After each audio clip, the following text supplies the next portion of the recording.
With the Lucky Land Slots, you can get lucky just about anywhere. This is your captain speaking. We've got clear runway and the weather's fine, but we're just going to circle up here a while and get lucky. No, nothing like that. It's just these cash prizes add up quick. So I suggest you sit back, keep your tray table upright, and start getting lucky. Play for free at LuckyLandSlots.com. Are you feeling lucky? No purchase necessary. Void where prohibited by law. 18 plus terms and conditions apply. See website for details. It is Ryan here, and I have a question for you. What do you do when you win? Like, are you a fist pumper, a woo-hooer, a hand clapper, a high fiver? I kind of like the high five, but if you want to hone in on those winning moves, check out Chumba Casino. At ChumbaCasino.com, choose from hundreds of social casino-style games for your chance to redeem serious cash prizes. There are new game releases weekly, plus free daily bonuses. So don't wait. Start having the most fun ever at ChumbaCasino.com. No purchase necessary. VGW. Void where prohibited by law. See terms and conditions. 18 plus. Judy was boring. Hello. Then Judy discovered ChumbaCasino.com. It's my little escape. Now Judy's the life of the party. Oh, baby, mama's bringing home the bacon. Whoa, take it easy, Judy. The Chumba life is for everybody. So go to ChumbaCasino.com and play over 100 casino-style games. Join today and play for free for your chance to redeem some serious prizes. ChumbaCasino.com. No purchase necessary. Void where prohibited by law. 18 plus terms and conditions apply. See website for details. Oh my goodness, was that Rolando Mandragora or was that Ronaldo Mandragora who scored the winning goal in tonight's Coppa Italia semi-final first leg between Fiorentina and Atalanta? An absolutely astonishing goal to seal the 1-0 home win for Fiorentina, which leaves the tie very in the balance. I think when the dust settles on this one, we may actually come away thinking, oh, was this a missed opportunity by Fiorentina to put the tie to bed? Because they were certainly the better team, and I don't think any of us called that when we were previewing this game on the Serie Chronicles main episode this week. I don't think any of us thought that don't think any of us called Fiorentina going through. There was a bit of discussion about who this cup meant most to, about who winning it would mean most for, and Mina and Patrick both pushed back on me, saying that they thought Atalanta would view this as a big priority, where I was saying that perhaps the Champions League the Europa League with the 2 games against Liverpool might feel like a more alluring prospect in the fight for Champions League spots in the league as well. But as they rightly pushed back on me, saying that Atalanta have, in fact, the Preziosi have spoken about the desire to win something, to crown this Gasperini era. So certainly a big game for both teams, but Fiorentina had easily the better of it. It was a really high-tempo, intense game of football,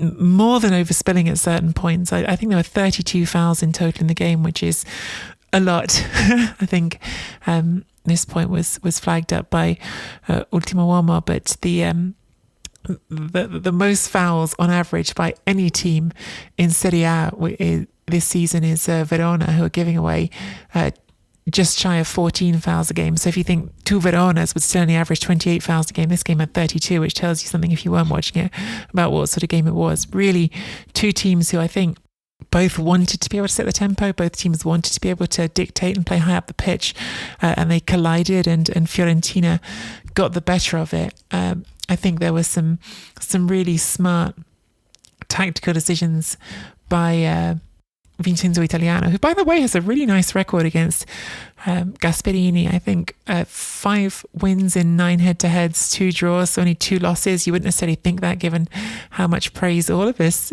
certainly us on the podcast, give to Gasperini for what a smart tactical coach he is.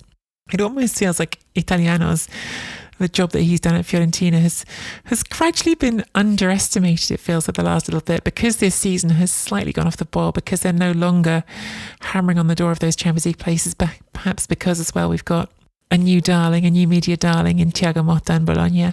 It feels like the appreciation for Italiano has slightly dipped away, but actually he has come off really well in these games, and the key move perhaps in this one, Giacomo Bonaventura, who I think we all thought was going to be playing in front of the defence, pushing up and really trying again, all about setting that tempo and closing down the space really early on.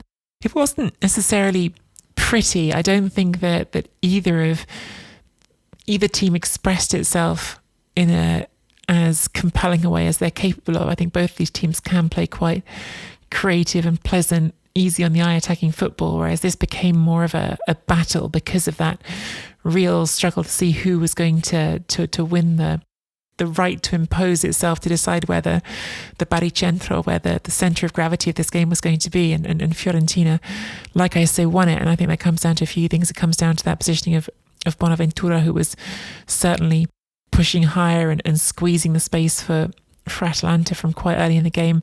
I think it comes down to certain individuals who just manage those situations better than others.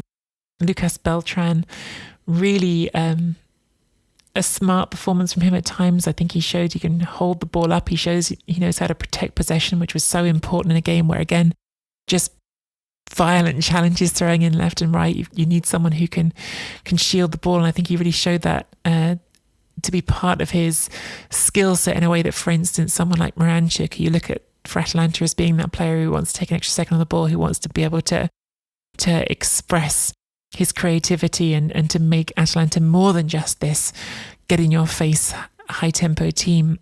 He really wasn't able to do that at all.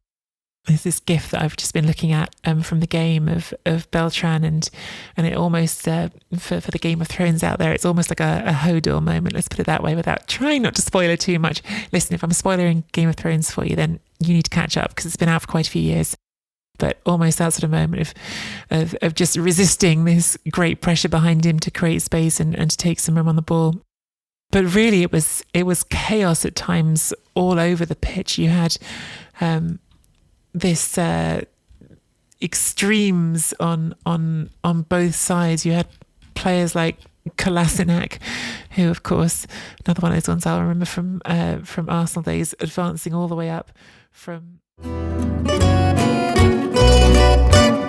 Head to SerieAchronicles.com/Patreon now and subscribe to the Chronicles Tifosi Patreon membership with a free 7-day trial. Get early access to every full-length episode and voice note before the rest of the world. Plus, all episodes are 100% ad-free. And you get bonus Patreon-only exclusive episodes, video episodes, and behind-the-scenes extras. Also, be sure to join the new chat community in the Patreon app and chat with fellow subscribers. Sports Social Podcast Network. With the Lucky Land Slots, you can get lucky just about anywhere. This is your captain speaking. We've got clear runway and the weather's fine, but we're just going to circle up here a while and get lucky. No, nothing like that. It's just these cash prizes add up quick. So I suggest you sit back, keep your tray table upright, and start getting lucky. Play for free at LuckyLandSlots.com. Are you feeling lucky? No purchase necessary. Void where prohibited by law. 18+ terms and conditions apply. See website for details.